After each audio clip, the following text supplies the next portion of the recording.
Welcome back. This will be the last segment of chapter 1. The objective of this lesson is for us to further apply the laws of exponents where the exponents are rational numbers. Let's start with this, let's say 16 y to the 8 raised to the 1/4.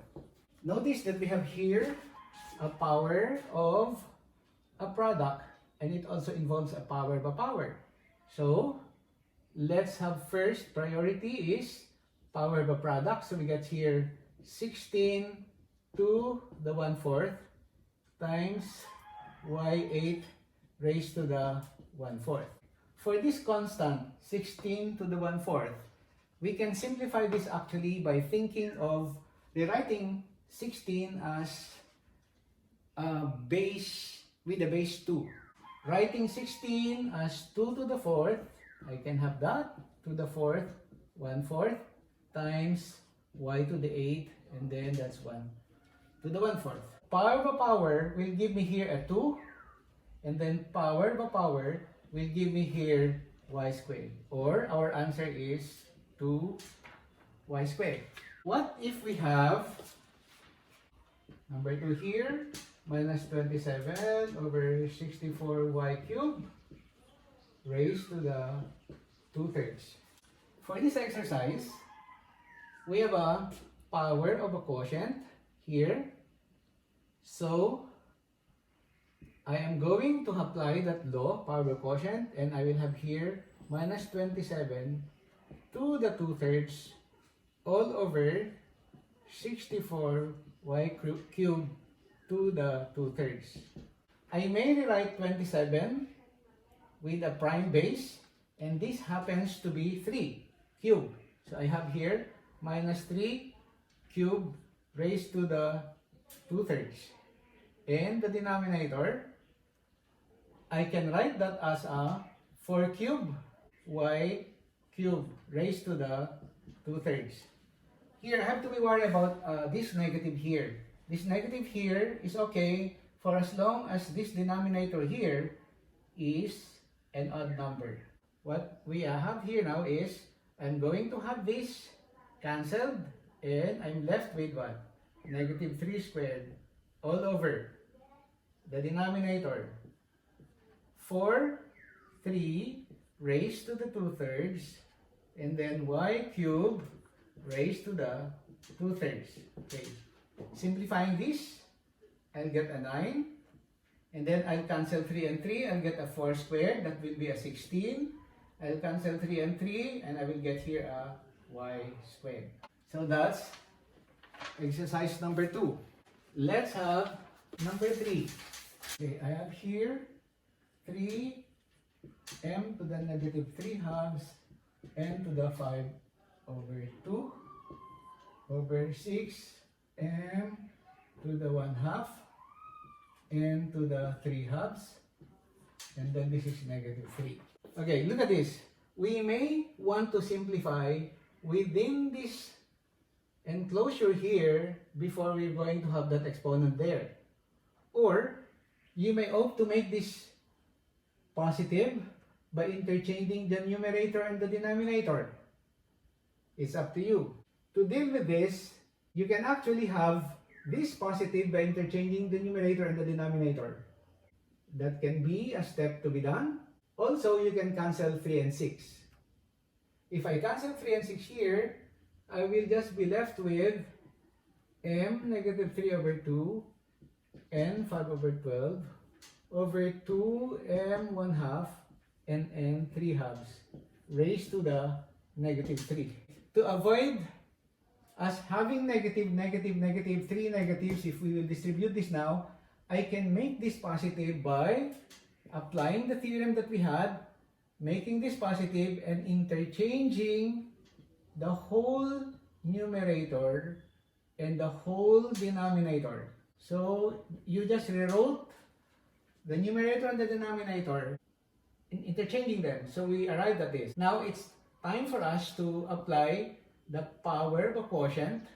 So we have now simultaneously the power of power. You get here 2 cubed And then this will be m. 1/2 times 3 will be 3/2. This one here will give me 9/2 all over the denominator, m to the negative 9/2. And then here is n. 3 and 12 will cancel, so it becomes 4. N to the 5/4. Okay. There is a negative exponent here. So, I will have to use definition of a negative exponent to bring this up. Or, I will just have the quotient law. M 3/2 over m minus 9 to the minus 9/2 means what? 3/2 minus 9/2. So, here, you get here m 3/2 over m negative 9/2 will become m 3/2 minus 9/2. Or this gives me, this is plus 9/2, 3/2, and 9/2 is 12/2, or that will be 6. So this one here actually simplified as a 6. So I have now here 2 cubed m to the 6. And what about this one? I can have here n 9/2 minus 5/4. So what's my LCD? Is a 4. 4 divided by 2 is 2 times 9 is 18 minus 5. Or this is 18 minus 5 is 13/4. So we have here n to the 13/4.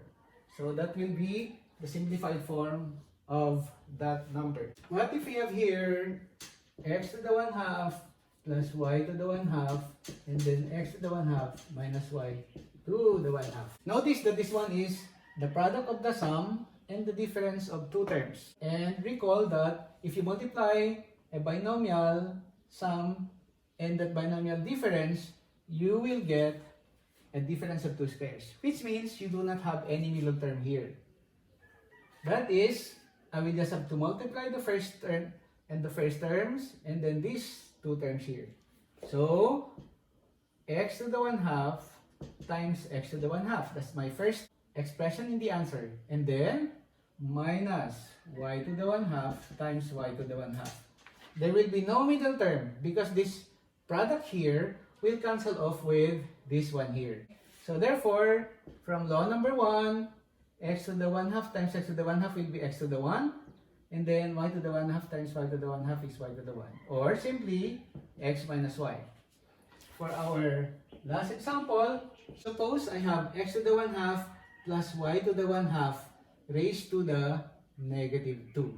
It would not be proper for us to multiply 1/2 here and negative 2, 1/2 here and negative 2, or the power of a sum, because there's no such thing as power of a sum. So what do we do here? We are going to simplify this and rewrite it as x to the 1/2 plus y to the 1/2. Then this one is raised to the square. Remember, here we have a binomial and we are squaring it. So when we square a binomial, we will have three terms in fact. Okay? So how do we square? Okay, x plus y squared gives me the first term is x squared, then square the second term, but there is the middle term of twice the product of the first and the second, or x squared plus 2xy plus y squared. In this case, we can apply this special product to get here x to the 1/2 squared plus y to the 1/2 squared plus twice this product. Okay, twice x 1/2 y 1/2. Simplifying this, we get here x, here we get a y, and then we have 2 x to the 1/2 y to the 1/2. This ends the discussion of rational exponents. You may do pages 12 to 13, odd numbers only.